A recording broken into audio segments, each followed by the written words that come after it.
Oh, I thought our guys, in the second half, we had a conversation at halftime, and I thought the three guys that played with so much energy was Taquavion, Jericho, and then Jalen Gibson. And, we talked about at halftime wanting guys to, play with a little bit more energy. We only played, seven guys. Breon's been nursing an ankle injury that happened at Wake Forest, and he wasn't 100% or even 70% to go tonight. But I thought the second half we did some really good stuff. Our guys were really active, locked in, and obviously when you look back at the game, I think the couple things that hurt us is we got beat in transition and then gave up some easy baskets. Question. Go ahead, Corey. Kevin, I asked Jaquavion the same question, but what is the feeling like amongst the team heading into Brooklyn next week, knowing that you now will be the 15th overall seed? I think the feeling, Corey, is that unfortunate for our league, when you look around all of the basketball talking heads, is that our league right now is only getting 5 teams into the tournament. And it doesn't really, we would say if we were 15 and 5, or we have the record we do now, we would say that we're 0-0 and you got to go into the tournament and have the opportunity to win the tournament. And so for us, my conversation with them at the end of the game was we talked about the game itself, but we also talked about what's next. And there are going to be 10 teams that go to Brooklyn and feel like they have to win the tournament to have the opportunity to go to the big dance. And, certainly we haven't had the best of season, but this is what tournament's all about. What is the biggest thing that needs to change in order to get a win on Tuesday and even have any kind of confidence potentially heading into Wednesday? Corey, when you don't have a lot of bodies, in our situation, we've got such a small room for error, small margin for error. We have to have, if Breon's able to go, we got to have at least all 8 guys play to their strengths and be really good. When you get to this time of year, it's about players being able to make plays, and you got to have your best. And so for us, in order for us to win, we need our big 3 to be great, but we also need the other role players to have a good game also. Thanks so much. Go ahead, James. Yeah, Kevin, I think you guys are first or second in the league in offensive rebounding, and Taquavion mentioned this as well. How do you balance doing that at a higher rate, but also not letting it impact your defense in terms of getting back in transition?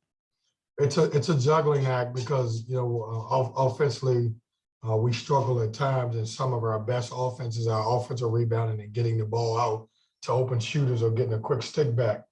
That being said, it also can hurt you getting back in transition. And I thought, with some teams who don't push the ball, it doesn't hurt as much. But Florida State did a great job, especially in the first half, getting out on us. And so it's kind of want to pick your poison in that situation. And I know you haven't had a chance, obviously, to watch this game back, but just in general, how did you feel your ball movement was today offensively?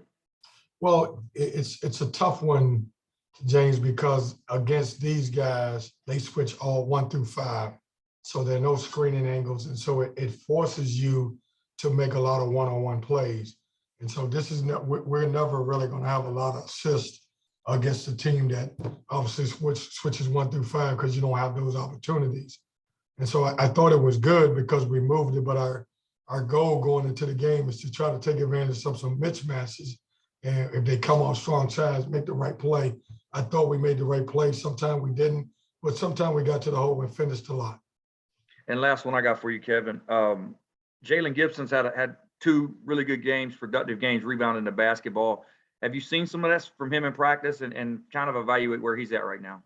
Yeah, he shows us a lot in practice, James. He's probably our best offensive rebounder in practice. And, between him and EB, they flip-flop who's having a better week. And I thought Jalen had a good week, and then Jalen did a great job in the game. But he's always been able to do a great job, especially in the offensive rebounding glass.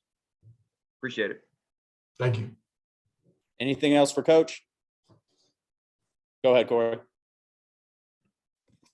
Kevin, I just wanted to ask you specifically about Terquavion. Obviously, 30 points in the loss today, but At this point now, he surpassed JJ Redick for, I believe, third most 3-pointers made all time and by a freshman in ACC history. I believe it's actually fourth. I take that back. But just your thoughts on the season that he's had and where this season kind of ranks in terms of where you've coached freshmen in the past.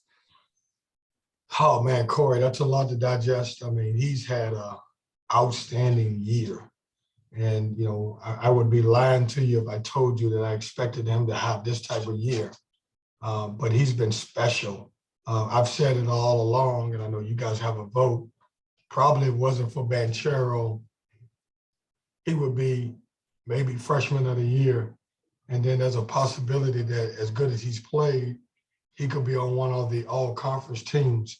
When you go over that list and you say guys like JJ Redick, who probably played or who had played probably 10 more games than him, and that just tells you how special he is. And I don't want to take away from his year because of the year that we've had, but he's been great. I couldn't have asked for anything else.